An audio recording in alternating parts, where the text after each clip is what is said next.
thank you for assuring us that everything is going to be all right. Dark clouds may rise. The winds of life may blow. Lord, if you trust in you, you said everything would be all right. Thank you now, God, for just being God. Thank you, God, for just allowing us to see one more day. As we assemble here today on the celebration of the fathers, we pray, oh Father, that you come and be in the midst of your people. Let them know that you still live and you live in the hearts of men. And Lord, if there be one of you who doesn't know you, ask the Heavenly Father. We pray, oh God, that you shake their hearts this day. Pray, oh God, that they may fall out with their wicked ways and come on the Lord's side. And we just give you all the honor, glory, and praise. Lord, decrease me now, Lord, that you might increase. Let them see none of me, Lord, and all of you. Now, Lord, may the words of my mouth and the meditation of my heart, please let them be acceptable in thy sight. You are my Lord and you are my strength. God knows you're my Redeemer. And all who believe said, amen, amen, amen, amen. It's good to see Sister Selma back with us.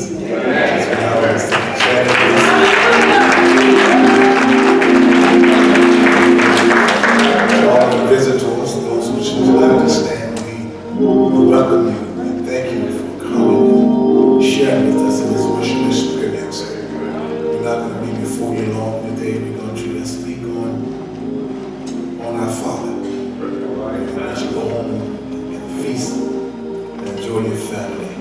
There's a piece of writing that is found in the New Testament, right in the book of Luke. Very familiar passage of scripture. The book of Luke, the 15th chapter. Luke, the 15th chapter. Anyone who has hung around in a church setting for any period of time are probably familiar with this particular parable that Jesus uses here in the text. It's found in the writing of Luke, the 15th chapter. When you're there, say amen. Amen. If you haven't got to Luke yet, say wait a minute. The book of Luke, the 15th chapter. And we'll begin our reading at the 11th verse. Amen. Amen. And wait a minute.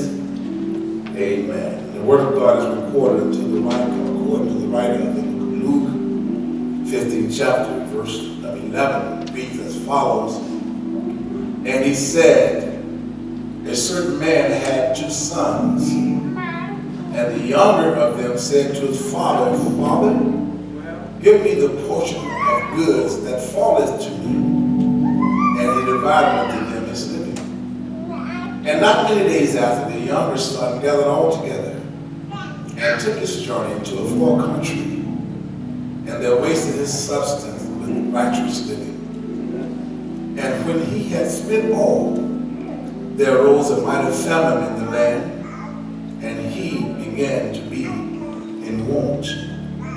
And he went and joined himself to a citizen of that country, and he sent him into his fields to feed swine, the pigs. And he would fain have filled his belly with the husk that the swine did eat. And no man gave unto him. And when he had came to himself, he said, how many hired servants of my father's have bread enough and to spare, and I perish with hunger?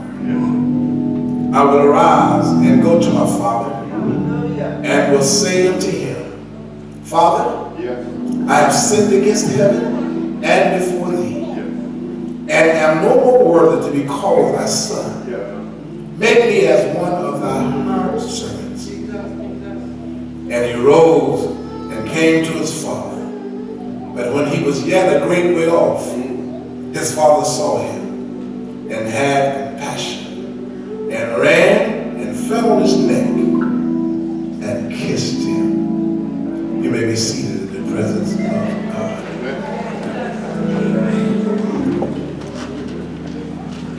I'd like to teach for a moment briefly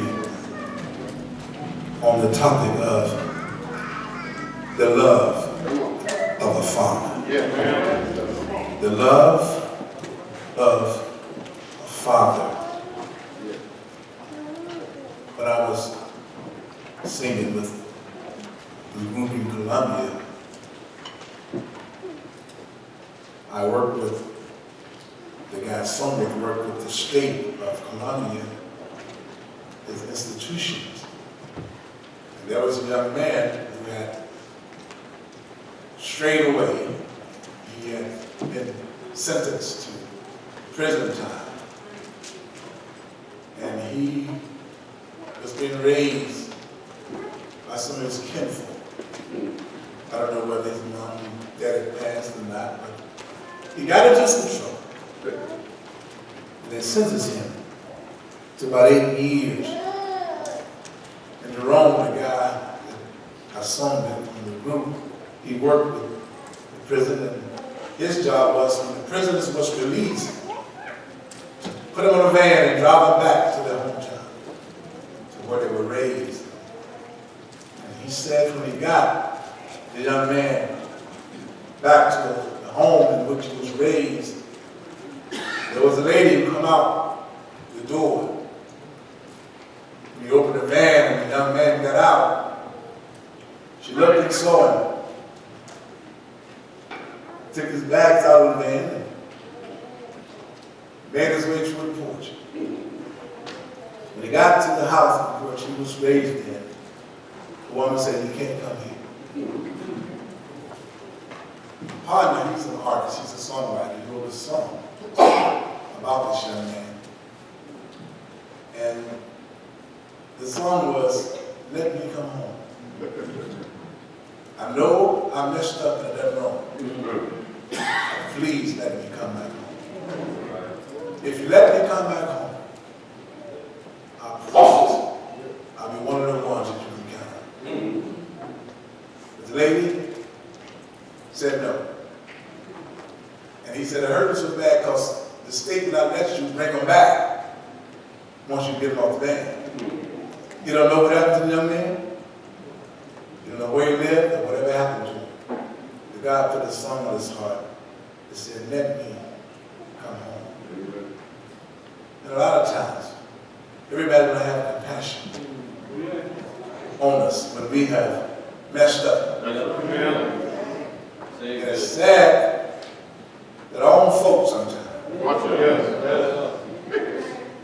that we felt we could count on, when we find our backs against the wall, we can always go home. Amen. But that's not the case in every situation. Whatever you do, please have compassion.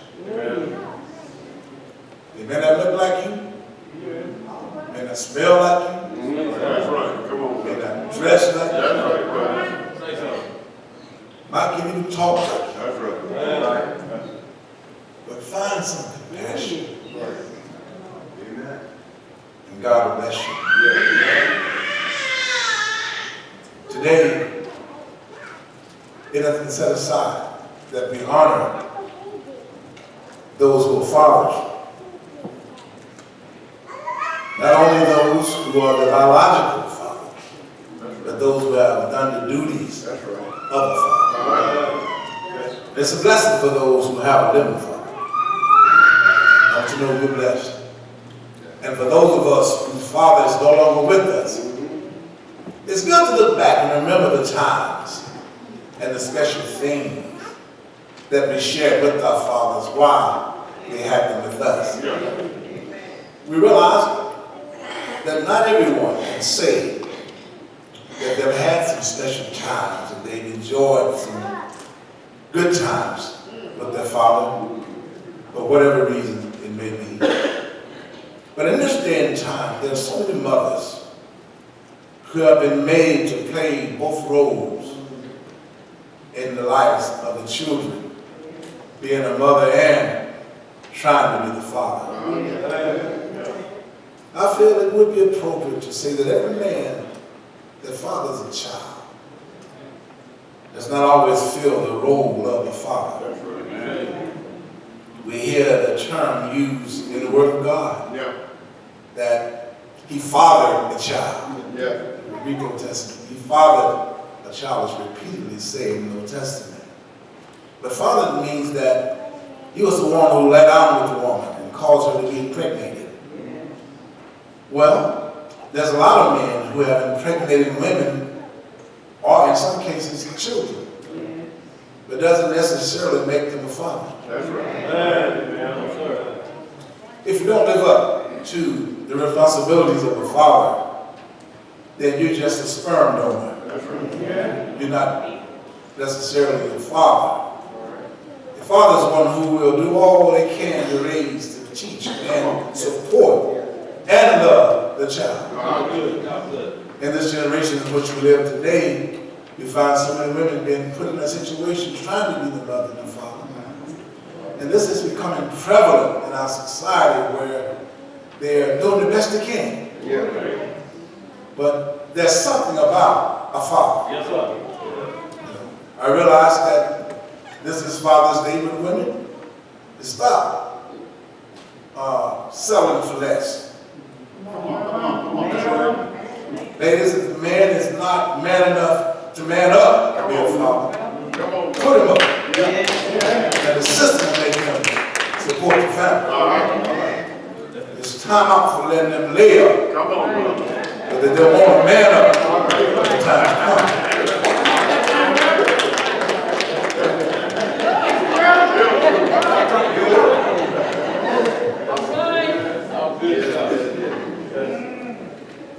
When they knock you up, then they want to get up. And then you want to be the mother and the father. Good work. This is why when Father's Day is celebrated, so many children can't say I'm proud of my father. It's hard to have special memories of the man who fathered them if they haven't been around enough to attend these special events. There's so many of our young men who are being caught up in the world because they don't have that father figure in their life. They don't have a man that puts the emphasis on the morals that is so desperately needed, especially for a black male in our society. Oftentimes, when a child begins to act out,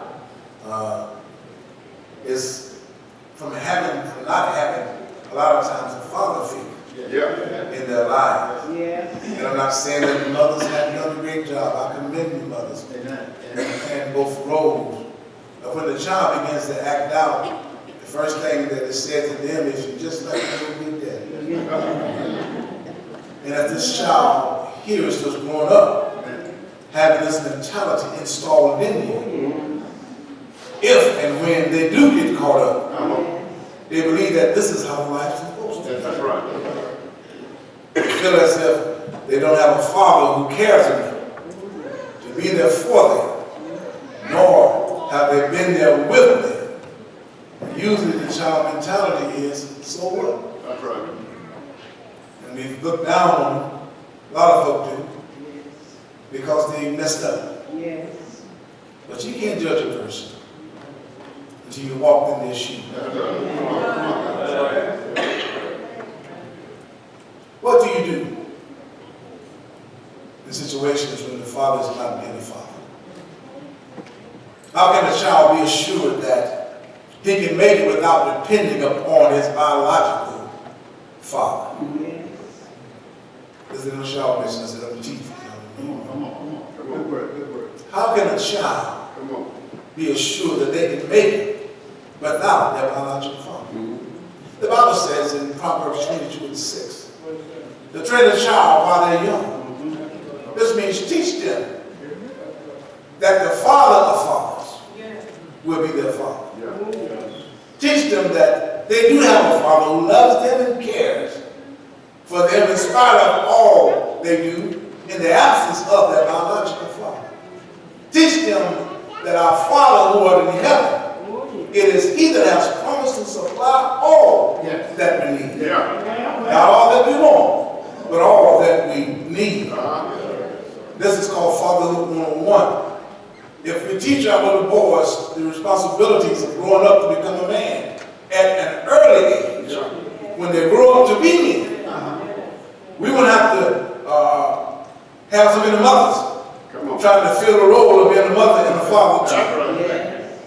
It is said that when you find a young man who has been trained in the way of the Scripture, in spite of not having the presence of the biological father in his life, he will make a wonderful father. The reason is he knows what it's like having to grow up without having a biological father and the effect that it had on him as a child. And this sometimes can be his motivation in being the best father he can be, so that his children won't have to endure the things that he did while he was growing up. It's something about the love of father. When we read this lesson for the day, Mr. Hold too long. When we read this lesson for the day, this event in these passages of Scripture here, it gives us an illustration of what a father's love should be. That shows us that some very important characteristics that a man needs to be a good father. Not only a father, but a good father. In these portions of Scripture, Jesus is speaking a parable of the prodigal son. And the parable represents God as a common father to all mankind, to the whole family of Adam. But let us look at this certain man in our text, according to Luke, that had two sons, and look at some of the characteristics that this man had. I believe that every good-natured father is made up of good characteristics. Now, the reason I said good-natured is because we know that none is good but the Father. So we as humans have the nature of doing good, but we're not good. It is said that this certain man had two sons, and the younger son, who was baby boy, I assume, now feel like he got grown. And sometimes it can be difficult to deal with a young man who thinks he's grown, but they're not doing what grown folks do. A few things when you're grown. Number one, grown folks take care of themselves. But they're still living in your house, but it doesn't seem as if they're looking for their own. Two, grown folks are responsible for their own. Some are still living with their parents, but are having problems because they want to abide by the rules of which their parents have made for their own. And so they should get their own place, and then they can be responsible, and then they can make their own rules. Third thing, when you get your own place, stop calling your mom and dad and parents to help you pay what you said you're responsible for. And don't misunderstand me. There's nothing wrong with living with parents. Don't say pastor, don't now. But for I realize that everyone can fall into some unfortunate situations in life. And it's good to have parents that will allow you to go back and live with them. And that speaks volumes for the parent. But if you're living there just because you're not responsible enough to go out to have your own life, this is what I'm talking about. Being a good father, you must form a relationship, first of all, with God and with the children. The father, no doubt, had a good relationship with his sons here, because the Bible tells us that the son came to his father. You know, a lot of times children find themselves in trouble And because they don't have a good relationship with the parents, they won't willingly go to their parents first. And this relationship comes through communication. Being able to talk about whatever it is that's going on in your children's life. Your child will be able to come to you and tell you whatever it is that's going on in their life. And then the children should know that they can trust their parents within every situation that they do in their lives. Another characteristic the father must have is called training. Training. The father had trained his sons in the right way here in this text. Read the 11th verse in our text. It said that he divided unto them his living. Talking about a baby boy. Now, it never said, it didn't say the father questioned his son before he gave him his portion. It just simply said he gave it to him. Now, if the father had not raised him right, he might have had caution before giving him all of his livings.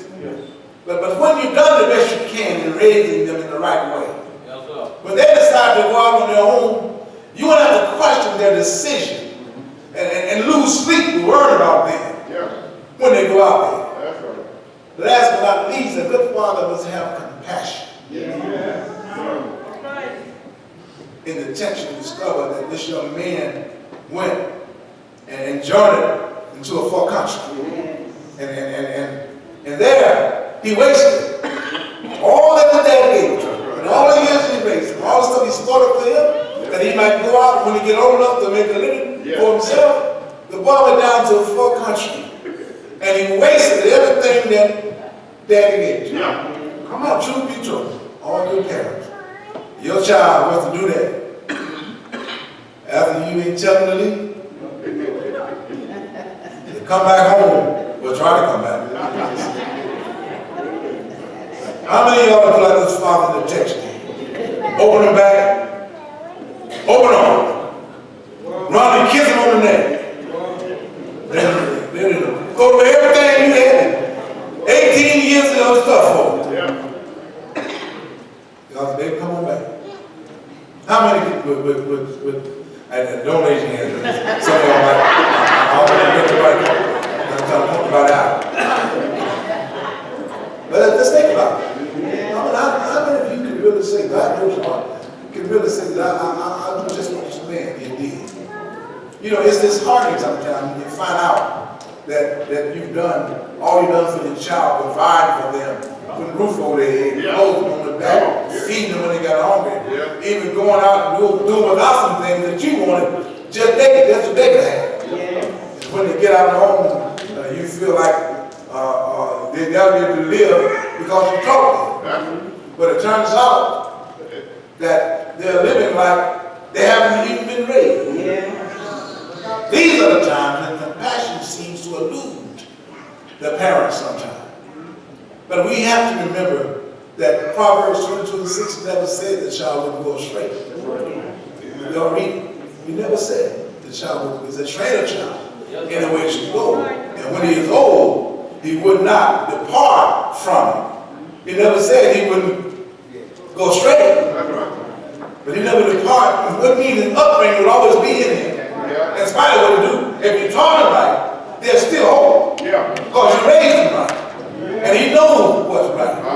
And he's subject to make it back. If the world beat him down long enough, he can make it back to where he first began. But these are the times when the parents should trust in the Lord and have compassion, knowing that our Heavenly Father will take care of them. There may be somebody here this morning who feel as if their biological father hadn't been a father to them. I want you to know that you still have to have compassion for him. No matter what he's done or haven't done, you still have to have compassion and love him. I encourage all fathers to do what you can with the children while you're able and while you have a chance. It's a hurting thing for a child to go through life not having a father figure in their lives. It's a hurting thing for a child to have to attend days that have been set aside for parents to attend, but the only person there is their mother. in the presence to encourage them and cheer them on. And they don't have a father to do the same. It's hurting to a child. And I know when I was a small boy, I loved my daddy, and I still love him. I love our Heavenly Father more. You know, I tried to play a little football and track when I was in high school. And I did, ain't most, but I did pretty good at it. You know, and I had a lot of trophies and the benefits, you know. God saw fit to take that when I was 11. But Mama stood right there. When I was getting the little trophies and stuff, Mama was right there. But there was just something about having a daddy, having a father there, that he might see the accomplishments that a child has made. That's right. You know, I know this is Father's Day, but I want you all to know that I thank God for my mama too. That's right. My mama that I had. Although my biological father wasn't there. Mama taught us that we had another father. Yeah. She taught us that no matter how bad things may get, we have a father who loves us and cares for us. And I stopped by on my way to glory to tell somebody that doesn't have a living father, that I have a father. Yeah. He loves us and he cares for us. For those of you who have a living father, you ought to go to him and throw your arms around him if you can and tell him, Father, I love you. While he still got time. Because one of these days, you're going to look around and Father won't be there no more. As I close this morning, I'm reminded of this young man in our text. The young man that came from a good home and had a good father. And as good as Father had been to him, he said, Father, give me all my stuff. I believe I want to go out and make a life for myself. I've been around here 18 some years now. But I believe that the grass is greener on the other side. The sun represents sin here. He went out into the world and began to live a life of sin. While out in the world, he picked up some so-called friends. And y'all know how it is, as long as you're living with your so-called friends and doing what your so-called friends want to do. As long as you're allowing your so-called friends to have what you have, they'll walk with you right by your side. But when things get a little rougher, when you're not able to be the one who sit at the table, not able to be the one to throw out the cookout, not be the one to invite the guys over to watch the Super Bowl, provide all the food and everything. When times get slack, when you look around and need a little help from the so-called friends, when things get thick, your friends get thin. But I want to remind you of a man that knows all about it. This young man found out for himself that friends won't be friends when things get a little thick. Sometimes they get a little thin. But this young man, thank God, was raised in a good home. And he went out to make a life for himself. And the Bible says when he got down to the city in which he was going, he made some friends down there, no doubt, and had a good time. Partying every weekend. Partying all through the week. Partying every chance that he got. But after a while, the party got slack. The friend got few. Money got gone. Didn't have nobody to run to. He remembered suffering down by himself. So he got a job in that same city. Made himself a citizen in that same city. Got a job working on the pig farm. When his son go out and feed my home. The boy was so hungry that he couldn't say no. He went out and started feeding the pigs. And he was so hungry, the Bible says he would have ate of the husk that he was feeding the pigs when nobody gave him anything. But he sat down and looked around and said, well,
how a parent can support a no good son. You ought to be about learning the word of God.